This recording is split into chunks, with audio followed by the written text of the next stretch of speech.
Hello, everybody. This is Shariananda, and I welcome you to Topics.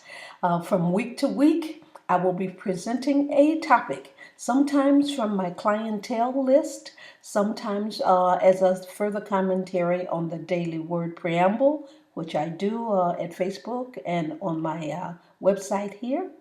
Also, sometimes on topics that are pertinent to all of us spiritually or socially or politically. But in any case, we leave the idea open.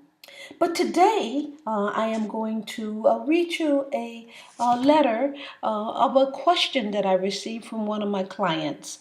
And it'll give you an idea of the breadth and depth of the responses that I make to questions that I receive. As you know, people have many reasons for contacting a, um, a spiritual guide or a spiritual reader, or such as myself, a spirit healer. But the job that I do is usually very commonsensical, coupled with the guidance of the Holy Spirit and the gifts that I have been given. So sometimes people ask me about jobs or finances. They ask me about love. They ask me about health. They ask me for direction or guidance on a particular question. They ask for the outcome to matter, sometimes legal, sometimes financial, sometimes situational. They usually ask for support in their spiritual path and occasionally to help make decisions.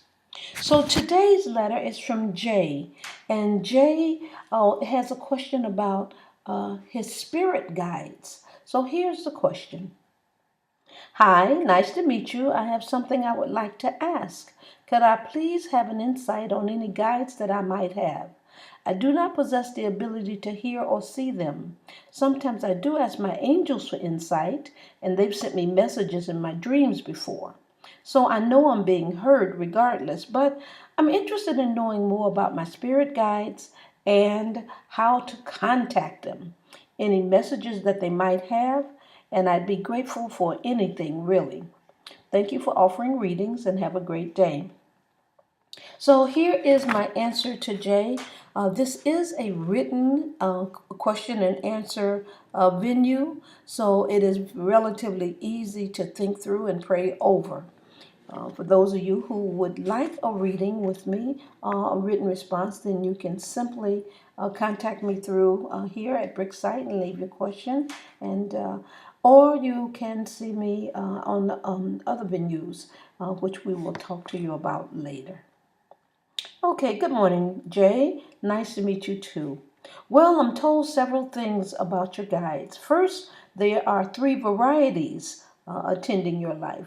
There's a deceased lady, there is a cat, and there are miscellaneous folks who cross your path or come into your dreams, and they typically speak to you in an unusual way. I would like to add that the Ascended Masters card deck, it's an oracle card deck by Doreen Virtue. It might help you a lot to be in touch with which guides are working with you. For example, they include masters as Mother Mary, Ganesh, Saint Germain, Kuan Yin, and many more. So this will allow you to be able to know some of the names of the more well-known guides who have committed themselves to helping humanity. I have no specific name for you today, but I have asked my own guides, who I speak to inside myself and outside myself, if they had names for you. And that's when they told me about the Ascended Masters deck to recommend to you. But as for the lady that I mentioned, she's a large-bodied woman. She's full of laughter, and she's looked after you all of your born days. She's like the Buddha Maitreya, also an ascended master. Maybe you know of her, or you know of her from your family, who said that you laughed a lot when you were a baby. That's because she tickled you a lot. And I'd like to know if that's so. Also, there are cats really in your life, and I saw one in particular, a little yellow puffball, and the cat is alert and observant and kind, present and affectionate. So when you see a cat, that is always a message to you to institute immediately or to bring to bear immediately one of those traits that belongs to the cat. Something like if you're not paying close attention, then become more observant, or if you've been unkind, then become more kindly. Cats also represent self-love, but each cat has a representation of its own species. So the Persian is a little different from the Siamese, and the Siamese is different from the American Tabby. But you can always read up on these particular breeds and have a sense of which cat is really walking with you the most readily and can feed you most readily. Anyway, if you have no cat, it's time for you to get one, and especially pay attention when you see them. Animal guides such as cats and large cats like lions and tigers come in dreams, and you will see them sometimes on television. Just when you think you're, looking at one kind of program, a tiger will show up, or an advertisement for a program with tigers might show up. So be alert to how you're being spoken to, because it begins to say go for the things that you want, tiger or cat style. Play a little bit more. That might actually be something that the cat's presence is suggesting. Also, I'd like to give you another source for finding out more about animal guides. Jay Edwards has a book called Power Animals. So I would recommend you also look into that book, and it will give you a reference for how to think about the animals when they show up.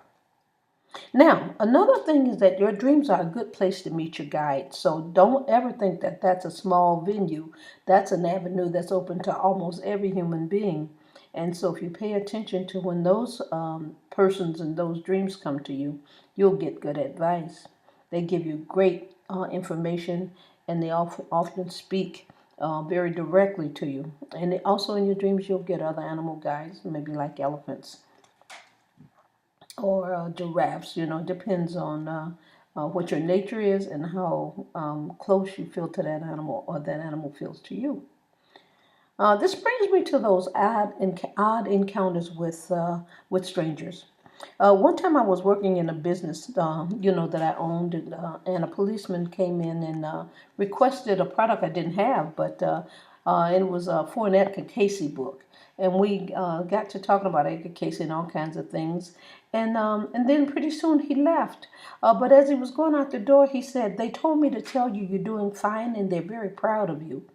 And that was the most odd thing. I had no idea what he was talking about. It didn't correspond to what we had talked about. And he was leaving out the store, and his back was turned when he said that. So I said, "What did you say?" And he says, "Keep up the good work." And he went out the door. Now after that, I made a point of trying to find that officer, but nobody had ever heard of him at the police station. So that told me that he was a guide, and that I could trust the uniform.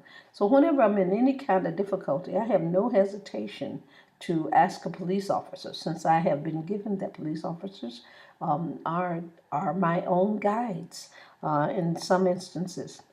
I might tell you that when people do say these kind of odd things that you just simply don't know where they're coming from, this is better known as golden tongued wisdom. It's explained by Sri Harold Klimp of Eckankar, that we sometimes are given guidance just by overhearing two people talking, or by passing sign, and especially when someone just pointedly says something to you out of the ordinary, that awakens you and alerts you that you're being spoken to. Last but not least, I'd like to give you one more recommendation of a book, and that is not Noreen Scully, but Nikki Scully, The Golden Cauldron. It has a guided shamanistic journeys with many guides, ancient and modern, and also animal and personal. So I did all of the journeys in that book myself, and I have walked with many, many, many different creatures and beings and masters, and they have given me insights and I guess the power to know. So I just simply recommend that you walk that path as well, Jay, and see where it takes you. So that's the kind of thing I want to thank you all for listening to me today in my first presentation of topics. And I'd like to give you a little feedback as to what Jay said to my reading. Sent me a little note that says, I'm very impressed by your reading. So strange that you mentioned cats. Ever since I was little, cats have been my favorite animal. I love cats. I feed strays from time to time. As far as the older lady, I do have a deceased grandmother, but she didn't pass away until I was 13. Yes, I have been told I was a happy baby. So thank you for the time and energy you spent doing this reading. I will keep those books in mind and blessings. Which brings me to the blessing for the day for you. And the Oracle will see you next week with a new topic. Thank you. Bye bye.